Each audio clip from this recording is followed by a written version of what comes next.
Assalamualaikum warahmatullahi wabarakatuh. Welcome back to my channel, di channel Project Kewarganegaraan bersama saya Baroes.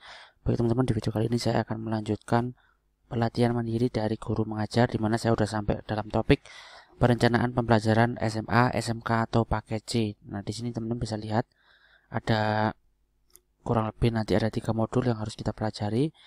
Nanti kita akan dikasihkan sebuah video yang harus kita tonton dan kita amati teman-teman, biar kita dapat centangnya. Kemudian dari masing-masing modul nanti juga ada post testnya. Kebetulan ini saya udah selesai nonton videonya dan sudah mengerjakan latihan pemahaman. Sekarang saya tinggal mengerjakan post testnya teman-teman. Jadi tanpa berlama-lama, langsung aja saya mulai untuk mengerjakan post test dari modul 1, kurikulum operasional satuan pendidikan atau KOSP.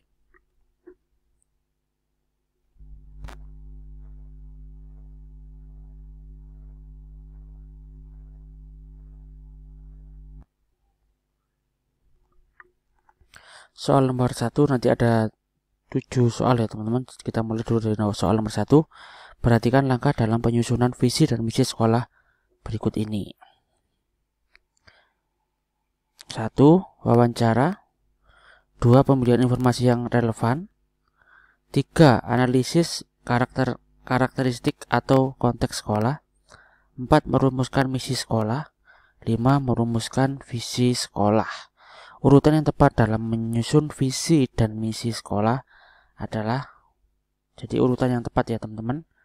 Di sini kalau kita lihat 1, iya oke, wawancara dulu, terus pemilihan informasi yang relevan, kemudian analisis karakteristik atau konteks dari sekolahnya, baru kemudian visi dan misi ya. Jadi 1, 2, 3, 5, 4.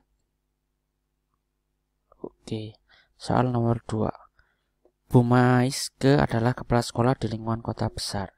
Setelah melakukan wawancara, ia mendapatkan data harapan warga sekolah sebagai berikut. 1. Sekolah melahirkan generasi yang positif dan semangat. 2. Sekolah dapat melahirkan murid yang cerdas. 3. Semua warga sekolah saling menghargai dan menghormati. Dan 4. Sekolah mencetak murid yang unggul dalam teknologi. Dengan menganalisis konteks di atas, maka visi sekolah yang sesuai adalah, oke, kita cek dulu teman-teman ya. Yang paling tepat yang mencakup dari masukan 4 tadi ya teman-teman, yang paling sesuai adalah ini ya teman-teman ya, yang D. Menjadi institusi terdepan dalam iptek, menciptakan lulusan yang mampu bersaing di dunia kerja, berakhlak mulia, dan bertanggung jawab. Oke, soal yang selanjutnya. Budaya sekolah itu merupakan pola asumsi-asumsi dasar, nilai, norma, dan keyakinan yang dipegang bersama oleh seluruh warga sekolah. Ini merupakan pernyataan yang benar.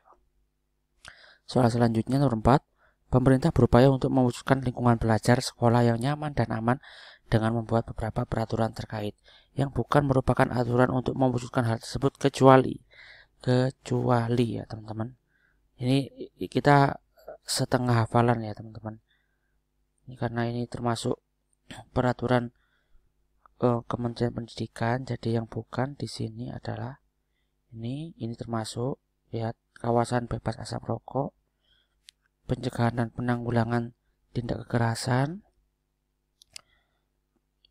mengelola pembelajaran, kemudian pengenalan lingkungan sekolah bagi siswa baru. Nah, berarti yang nggak termasuk adalah yang A, tentang penumbuhan budi pekerti.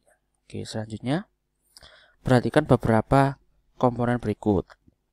Menyusun ATP, memahami CP, merumuskan TP, merancang pembelajaran. Proses berpikir dalam merencanakan pembelajaran adalah, tentunya yang pertama kita memahami CP-nya dulu teman-teman ya.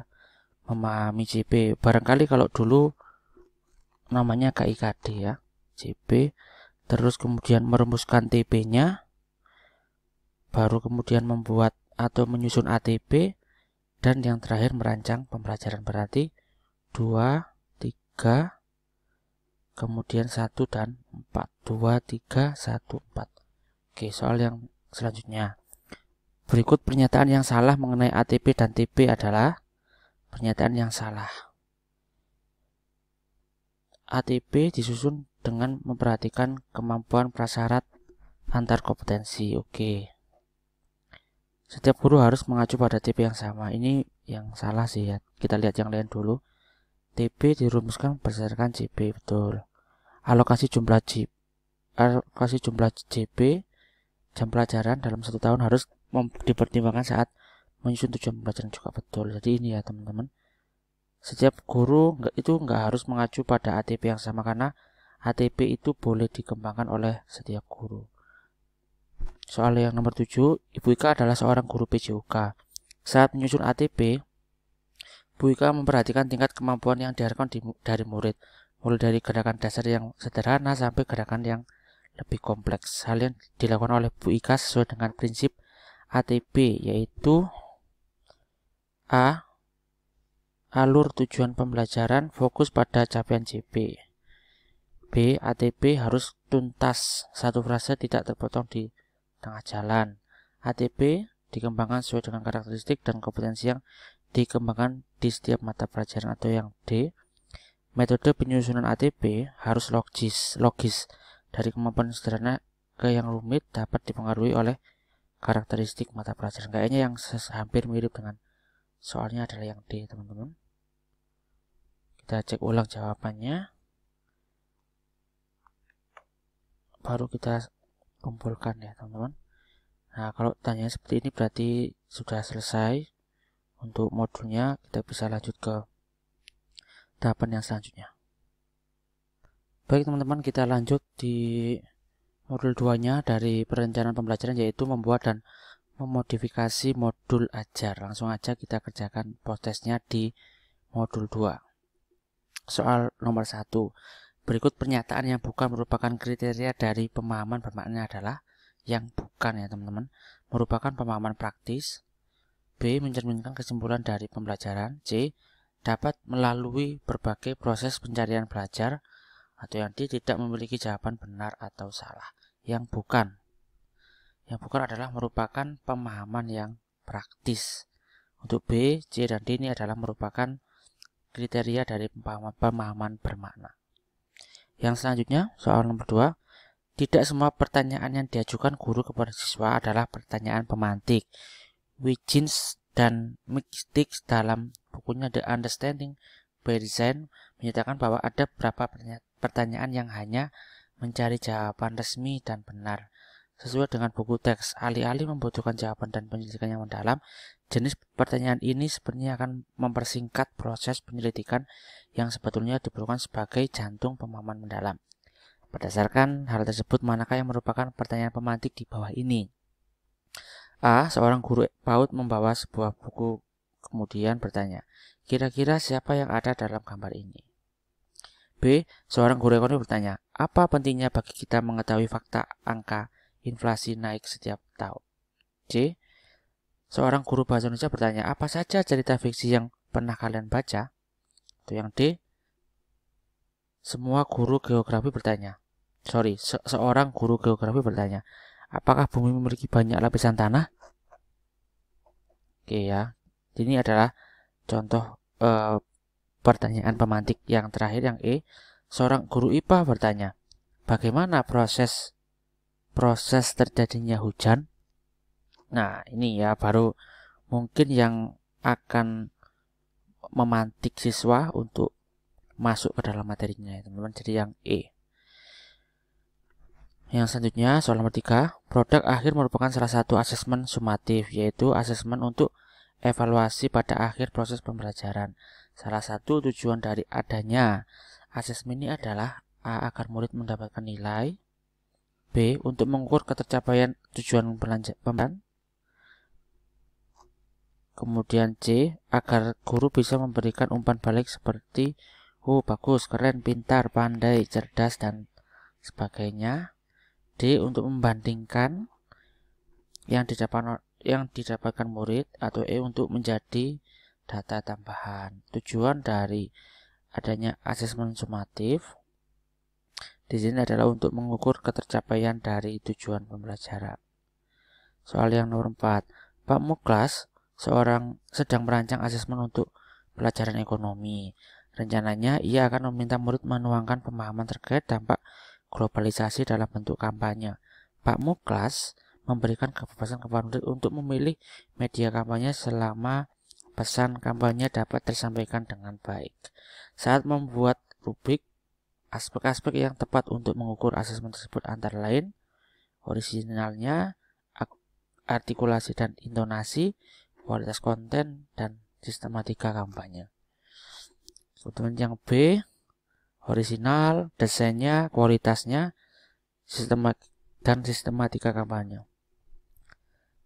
Kemudian yang C, sistematikanya kampanye, kualitasnya, orisinalnya, dan efektivitas media. Atau yang D, kualitas konten, desain, orisinal, dan desain medianya. Jadi ini harus mencakup yang ada di sini ya teman-teman ya. Kalau kita cermati, di sini yang paling tepat adalah yang C. Mulai dari sistemnya, kualitas, orisinalnya, mereka berarti membuat sendiri ya teman-teman, sampai efektivitas dari medianya. Oke, yang selanjutnya soal nomor 5. Indikator penyampaian kompetensi ditentukan berdasarkan asesmen formatif yang akan dilakukan, asesmen sumatif yang akan dilakukan, tujuan pembelajaran yang ditetapkan, atau yang D, sarana dan prasarana belajar muridnya. Indikator pencapaian kompetensi itu ditentukan berdasarkan tujuan pembelajaran yang telah ditetapkan. Soal nomor 6. Pernyataan berikut yang salah tentang modul ajar. Modul ajar adalah bagian dari rencana pembelajaran. Kemudian modul ajar setara dengan RPP.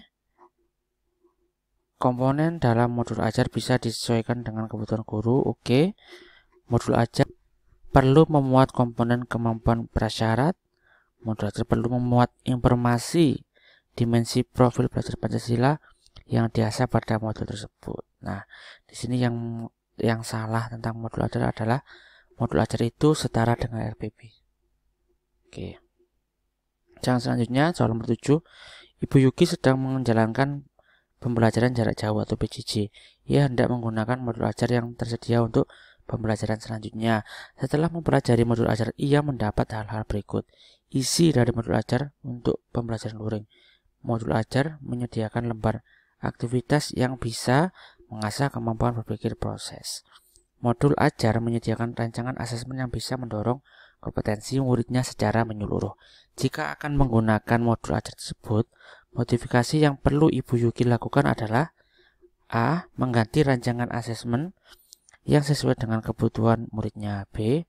Mengganti lembar aktivitas dengan lembar aktivitas dari pembelajaran tahun sebelumnya.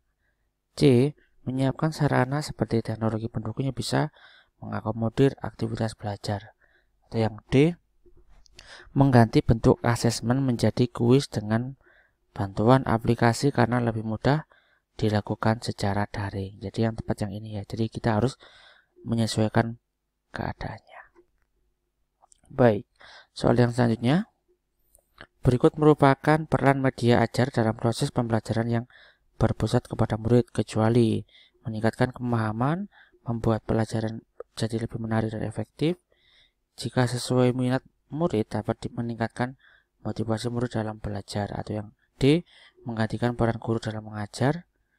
E. Membantu guru merancang pembelajaran berdiferensiasi.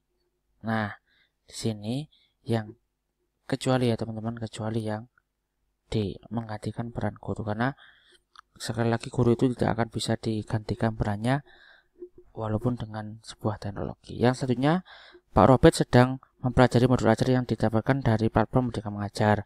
Karena mayoritas muridnya tidak memiliki telepon genggam untuk mengakses internet, ada beberapa aktivitas dalam modul ajar yang tidak bisa diterapkan. Oleh karena itu, ia memodifikasi aktivitas menjadi kegiatan serupa namun tidak memerlukan telepon genggam.